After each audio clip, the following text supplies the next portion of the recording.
भक्तों, आगे की कथा में हम आपको कलयुग से प्रभावित होकर परीक्षित द्वारा समीक ऋषि के गले में मरा हुआ सर्प डालना तथा श्रृंगी ऋषि द्वारा साप आदि कथाओं का वर्णन करने जा रहे हैं। सूत जी बोले, हे ऋषियों, एक दिन राजा परीक्षित कलयुग से प्रभावित होकर शिकार को गए।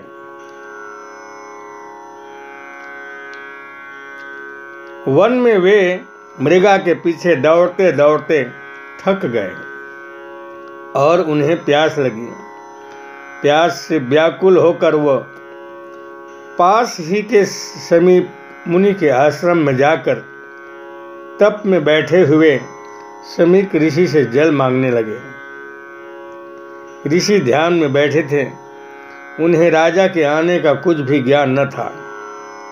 जब ऋषि से राजा को कोई उत्तर न मिला तो क्रुद्ध राजा ने अपने धनुष से उसी जगह एक मरा हुआ पड़ा सर्प को उठाकर समीक के गले में डालकर वहां से चलता बना। हे महर्षिगण, समीक ऋषि का श्रृंगी नामक पुत्र को एक बालक ने जाकर कहा कि तुम्हारे पिता के गले में किसी ने मरा हुआ सर्प लटका दिया है। वे तप में बैठे हैं। इतना सुनते ही श्रृंगी ने कौशिकी नदी का जल हाथ में लेकर क्रोध में यह शाप दिया कि जिसने धर्म की मर्यादा तोड़कर मेरे पिता के गले में मरा हुआ सर्प डाला है, उसे आज के 7वें दिन नागराज तक्षक डस लेगा और वह मर जाएगा। सूत जी बोले, हे ऋषियों, राजा परीक्षित जब राजमहल में पहुंचे तो उन्हें चिंता हो गई कि मैंने मरा हुआ सर्प मुनि के गले में डालकर बहुत बड़ा अपराध किया है। शायद अब मेरा काल निकट आ गया है, इसलिए मेरे हाथ से यह महापाप हुआ। तभी समीक ऋषि का भेजा हुआ दूत गौरमुख नामक शिष्य उन्हें आकर कहने लगा, राजन, समीक ऋषि के पुत्र श्रृंगी के शापवश आज के 7वें दिन आपको तक्षक डस लेगा और आपकी मृत्यु हो जाएगी। मुनीश्वर का आदेश है कि आप इसके लिए अवश्य कोई उपाय करें। इतना सुनते ही राजा परीक्षित ने सभी मोह माया को त्याग कर व्रत साधन करने के लिए आधी धोती ओढ़े और आधी पहने गंगा के तट पर जाकर बैठ गए। राजा को शापित जानकर बहुत से ऋषि मुनि भी वहां इकट्ठे होने लगे। इतने में ही देवयोग से महर्षि सुखदेव जी भी वहां आ पहुंचे। उस समय उनकी अवस्था केवल 16 वर्ष की थी। शरीर पर कोपिन तक न थी। बाल घुंघर वाले चारों ओर बिखर रहे थे। ऐसे तेज युक्त सुखदेव जी को आए हुए देखकर अन्य मुनि लोग सत्कार के लिए उठ खड़े हुए। जब सुखदेव जी ऐसे शोभायमान हुए जैसे तारागणों के बीच में चंद्र, तब राजा परीक्षित हाथ जोड़कर कहने लगे, हे महर्षि, आज आपकी कृपा से मेरा जन्म सफल हो गया। आपने यहाँ आकर हम सबको पवित्र कर दिया है। हे योगीराज, अब हमें कृपा कर यह बताइए कि जिनकी मृत्यु निकट आ जाए उसे मोक्ष के लिए क्या करना उचित है। परीक्षित के मधुर वचनों को सुनते ही भगवान सुखदेव जी कहने लगे, सो हम आपको द्वितीय स्कंद में कहेंगे।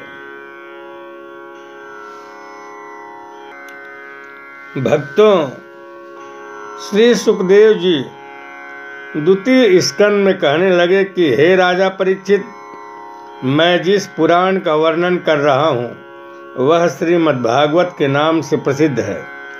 जो इसको सुना करता है उसको परमात्मा की निष्काम भक्ति प्राप्ति होती है। देवासुर संग्राम देवताओं ने राजा खटवाओं को वर देना चाहा। राजा ने पूछा, जीवन कितना शेष है? उन्होंने केवल 4 घड़ी शेष बताया।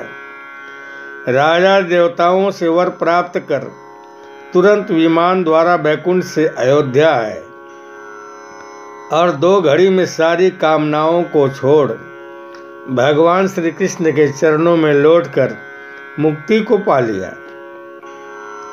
परंतु आपकी आयु में तो अभी 7 दिन बाकी है। अब आपके लिए मेरा यही आदेश है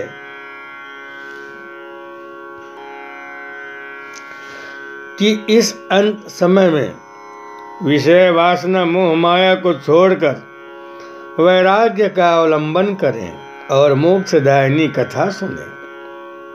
तभी कुछ ही क्षण में स्नान आदि से पवित्र हो कुशासन पर महाराज परीक्षित बैठ गए और दिव्य कुशासन पर बैठे महर्षि सुखदेव जी भगवान के विराट रूप का वर्णन करने लगे। उन्होंने कहा, राजन, भगवान वासुदेव के सारे विराट रूपों में सबसे बड़ा विराट रूप यह है कि वे भूत भविष्य वर्तमान और संपूर्ण विश्व रूप ईश्वर में ही दिखाई दिया करते हैं। भूमि, जल, अग्नि, पवन, आकाश, अहंकार, निराकार, सत्य, झूठ, सब कुछ आदि समस्त देवी और देवतागण भगवान श्री कृष्ण ही हैं।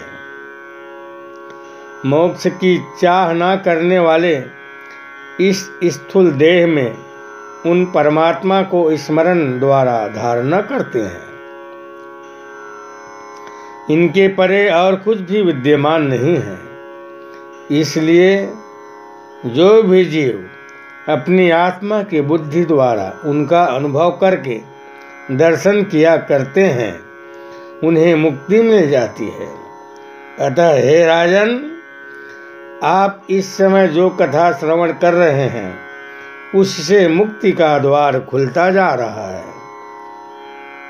अब आगे ध्यान लगाकर सुनो।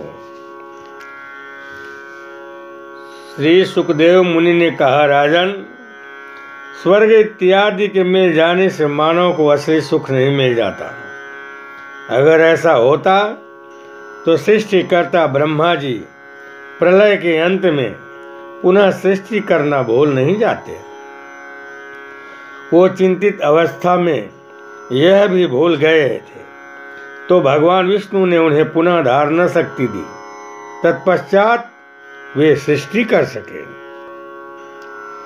सबसे बड़ी बात और संतुष्टि तो मानव के लिए यह है कि यदि भूमि है तो पलंग की क्या आवश्यकता, बाहु है तो तकिए का क्या प्रयोजन, पेड़ों की छाल है तो कपड़ों की क्या आवश्यकता।